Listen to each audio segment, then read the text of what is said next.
तो हम लोग क्वार्क्स के बारे में सीखेंगे। आपने पढ़ा अभी क्वार्क के बारे में सीखा आपने कि क्वार्क जो होते हैं ना, एक ऐसे छोटे छोटे पार्टिकल्स है जिनसे क्या हुआ है, इलेक्ट्रॉन, प्रोटॉन और न्यूट्रॉन का निर्माण हुआ है। और क्वार्क को हमने अभी बताया कि ये क्वार्क जो है दो भागों में डिवाइड है। पहला जो है हमारा अप क्वार्क है और जो दूसरा है हमारा वो है डाउन क्वार्क है। ऐसे क्वार्क जो होते हैं 6 प्रकार के हैं, जिसको आप लोग अध्ययन कर सकते हैं डिटेल में। लेकिन चूंकि हमें इलेक्ट्रॉन, प्रोटॉन और न्यूट्रॉन को ही समझना है, तो इलेक्ट्रॉन, प्रोटॉन और न्यूट्रॉन जो है आसानी से अप क्वार्क और डाउन क्वार्क के सहायता से हम लोग सीख सकते हैं। तो क्वार्क ऐसे सूक्ष्म पार्टिकल्स हैं, सूक्ष्म कण हैं, जिनकी सहायता से परमाणु के जो मौलिक कण है हमारे इलेक्ट्रॉन, प्रोटॉन और न्यूट्रॉन, उनका निर्माण हुआ है।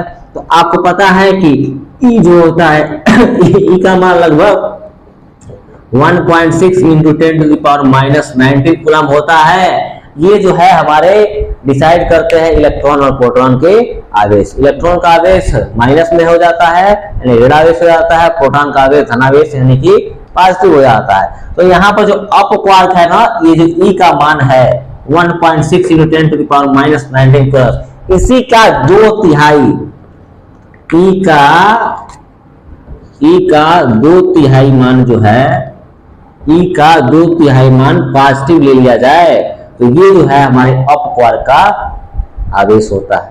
तो आप डिफिनेशन चाहे तो इसको लिख सकते हैं कि अप क्वार्क का आवेश ई के लगभग 2/3 धनात्मक होता है। तो कह सकते हैं कि वह सूक्ष्मतम कण या वह सूक्ष्मतम पार्टिकल जो +2/3 ई मतलब ई के 2/3 धनात्मक होता है, अप क्वार्क कहलाता है। और डाउन क्वार्क की बात करें तो इसी ई के मान का लगभग 1/3 ऋणावेश, ई के मान का 1/3 ऋणावेश डाउन क्वार्क का आवेश होता है। लेकिन ये पार्टिकल जो होते हैं अभी फ्री स्टेट में, मुक्त अवस्था में नहीं है। इलेक्ट्रॉन के निर्माण होने की प्रक्रिया में, प्रोटॉन के निर्माण होने की प्रक्रिया में उनसे जुड़े हुए हैं। ये सारे क्वार्क्स एक दूसरे के साथ जुड़े हुए हैं, इनको स्वतंत्र अवस्था में नहीं लाया गया है, इसलिए इनको अभी मौलिक कण, मॉलिक्यूलर पार्टिकल्स नहीं बोल सकते हैं। ठीक है, फंडामेंटल पार्टिकल्स नहीं बोल सकते हैं। तो हम लोग अभी जानेंगे कि अप क्वार्क जो है इस पर ई का लगभग 2/3 पॉजिटिव और डाउन क्वार्क जो है उस पर ई का लगभग 1/3 निगेटिव आवेश होता है। समझ में आ रहा है?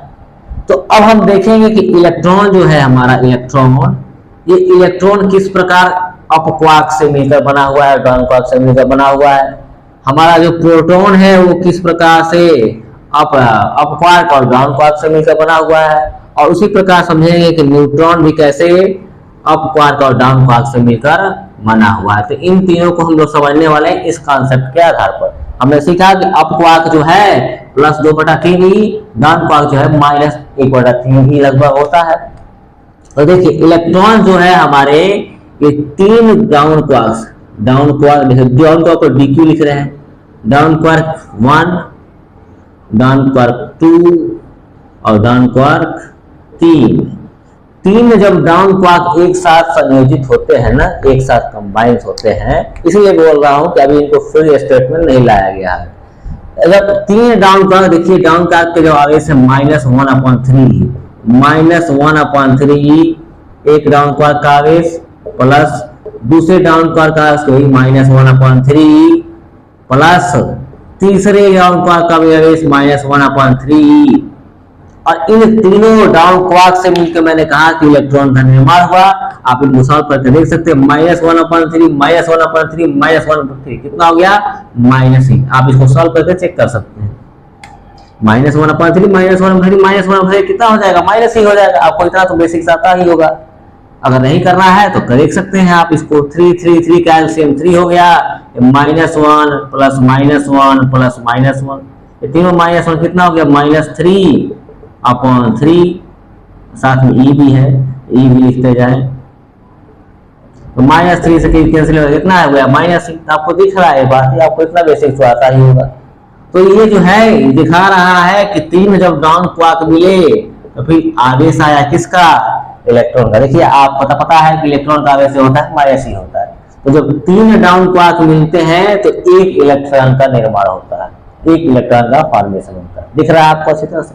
उसी तरह जब प्रोटॉन की बात करें, एक अपक्वार्क, फिर एक और अपक्वार्क और एक डाउन क्वार्क को मिला देंगे ना, संयोजन करा देंगे, तो फिर क्या हो जाएगा, प्रोटॉन का निर्माण होगा। देखिए एक अपक्वार्क का प्लस 2/3 प्लस एक और अपक्वार्क है तो प्लस 2/3 और एक डाउन क्वार्क है तो ये हो गया -1/3।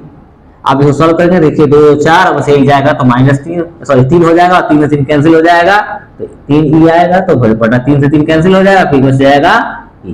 तो आपको दिख रहा है कि प्रोटॉन जो है 2 अपक्वार्क और एक डाउन क्वार्क से मिलकर बना है। आप इसको जनरली सॉल्व कीजिए, बेसिक आता है बिल्कुल, एलसीएम निकालिए, सॉल्व करके कटपट कीजिए, आपका प्लस ई आ जाएगा।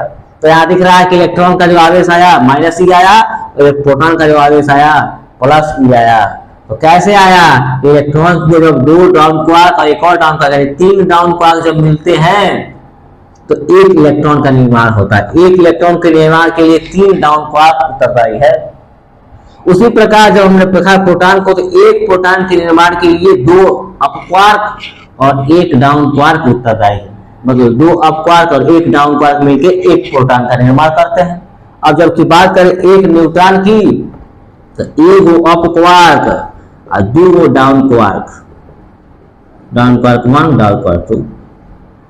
एक अपक्वार्क का जो हो गया 2/3 हो गया ये आवेश, एक अपक्वार्क का जो है दिख रहा है नीचे 2/3 ही हो गया, प्लस एक डाउन क्वार्क का -1/3 हो गया और प्लस एक और डाउन क्वार्क का हो गया -1/3। अब इसको सॉल्व कीजिए, देखिए 2 है, ये -1 फिर ये 2 हो जाएगा, कैंसिल हो जाएगा, कितना हो जाएगा 0 आवेश हो जाएगा।